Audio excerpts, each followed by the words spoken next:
buzzer e ele já faz barulho, ó. E é alto, viu? Não sei como é que tá na gravação, mas ele é bem alto. Esse serve para poder indicar algum tipo de alarme, algum alerta. Então, compre buzzers de 5 volts e buzzers de 12 volts. Compre uns 5 de cada um também. Obviamente que você não é obrigado a comprar essa quantidade de buzzers, nessas quantidades que eu sugiro que você compre. Mas é uma coisa que se você vai aproveitar o frete, então eu acredito que é interessante você comprar sempre em quantidades maiores.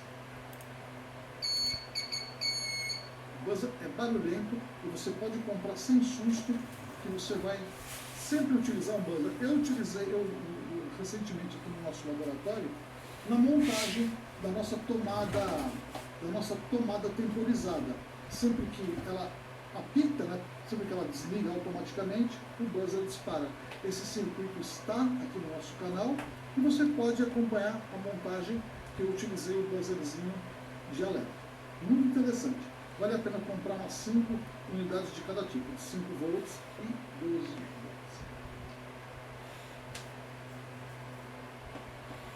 Até agora a gente falou sobre os componentes eletrônicos mais importantes, as peças-chave de um laboratório de eletrônica. Nesse segmento só vou falar algumas palavras sobre como organizar esses componentes. Porque à medida que você vai mexendo com a eletrônica, vai se desenvolvendo, vai fuçando cada vez mais, vai aprendendo cada vez mais, vai chegar uma hora que você não tem espaço para guardar tudo. Então você precisa de uma forma para organizar, os seus componentes. Eu sempre utilizei caixinhas, esse tipo de caixinha aqui, ó, que o pessoal vende em loja de plástico, loja de armarinho, eles vendem como caixa de pescaria, né? Aqui nesse caso eu utilizo para guardar capacitores, resistores, onde eu faço todas as divisões, e depois a gente pode até falar sobre o método que eu uso para poder guardar o meu material. Então essas caixinhas aqui, elas são muito legais.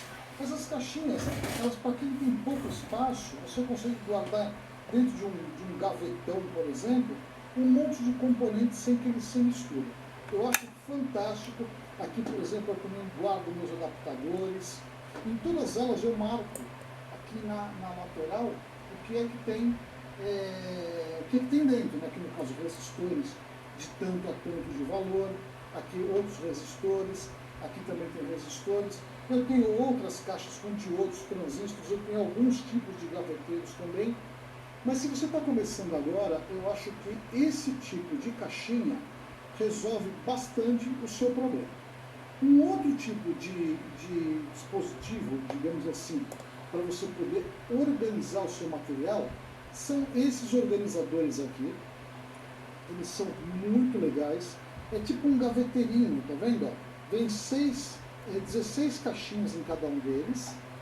Eles são chamados organizadores 7001. Eu comprei um monte recentemente, que eu estou fazendo uma mudança aqui no laboratório. Então eu comprei um monte desses gaveteirinhos. Eu comprei 2, 4, 6, 8 gaveteirinhos, mas acho que eu vou precisar de mais 20 gaveteirinhos para poder fazer o que eu quero aqui.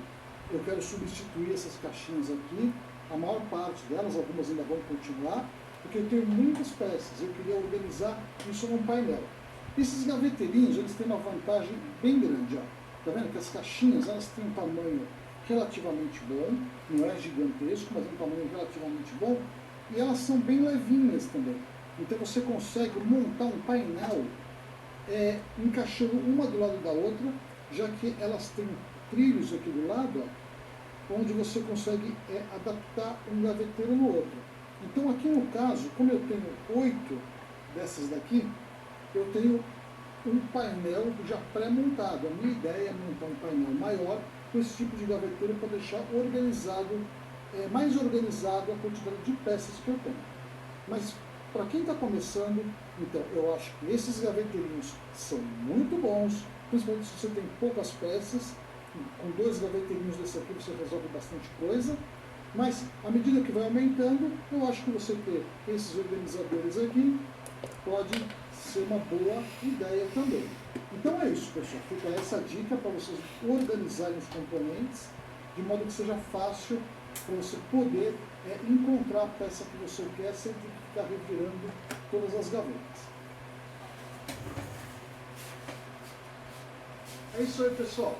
Chegamos então ao final desta segunda parte da série dos componentes eletrônicos no laboratório, dos principais equipamentos que são usados no laboratório, onde eu apresentei os amplificadores operacionais, apresentei o timer 555 fantástico e apresentei também uma série de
Olá pessoal, vocês vão desculpar o barulho aí, eu tô aqui ao ar livre, com meu uniforme de cientista maluco, mas é só porque na realidade eu tava à busca aí, esses dias aí eu tava à busca de fazer uma plaquinha de circuito impresso em casa e eu acabei esquecendo de um detalhe importante.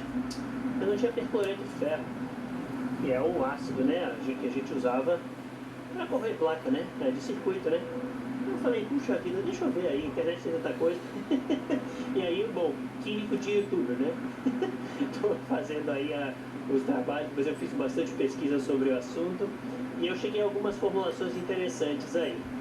Eu queria mostrar para vocês mais ou menos aí, claro, com toda a segurança aí, um pouco do que eu aprendi vendo esses trabalhos aí. Uma das coisas, existe uma formulação que você basicamente usa ácido e água oxigenada, uma proporção de 2:1, e essa proporção aqui gera uma substância bem, na realidade esverdeada quando você faz a corrosão de cobre. Ela fica verdinha, mas ela precisa ser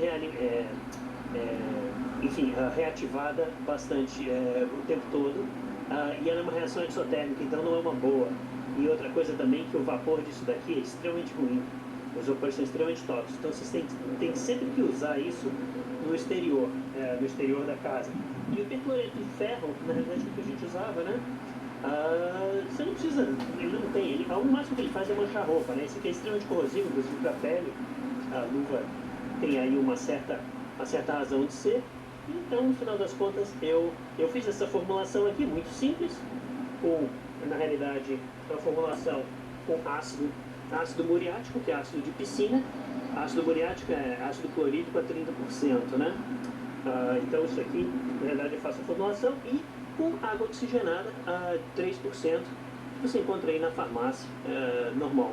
Então, essa formulação faz essa substância aí, mas ela é muito instável. Inclusive ela esquenta bastante, borbulha e tal, e você tem que ficar reativando ela continuamente. Então, no final das contas, eu procurei aí tentar fazer uma solução com percloreto de ferro também, ver como é que a gente fazia aí. E no final das contas, o percloreto de ferro tem só um passo intermediário, que é o mesmo ácido muriático, que é ácido clorídrico a 30%, só que você passa por um processo intermediário em que você dissolve. Bom, esse aqui não parece muito para nós brasileiros, mas é o famoso bombril, né? Lã de palha de aço, né?